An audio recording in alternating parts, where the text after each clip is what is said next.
So how do we define the labor market? I've been at Talroo for just over 6 years now, and Talroo was my entree into talent acquisition. And there is a subtlety that I've come to understand and that I think will resonate with all of you, that it's natural to think that there are 4 types of labor making up the market: unskilled, semi-skilled, then skilled and professional. And in that mix, you have what is traditionally what might be referred to as blue collar or white collar, what have you.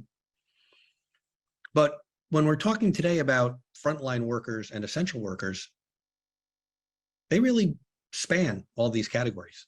Unskilled is probably the easiest. When we think about them as folks who don't need a resume, the kinds of jobs that quote unquote anyone can do.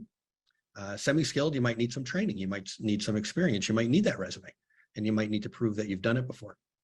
And those can often be the kinds of jobs that we are talking about. Now, they're often frontline, typically perhaps frontline. But then we start to talk about, when we blend that with the essential worker market, we think about essential workers these days as folks like nurses, first responders, right? The definition of even essential has evolved over the last 3 years.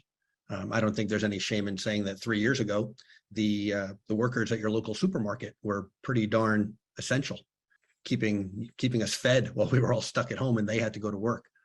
These days, you might think of them more as frontline because things have returned to normal. Still very challenging to keep on your payroll with a lot of options for those folks. But you have that essential workforce, again, stereotypically say nurses and other highly skilled professionals who also keep us all going.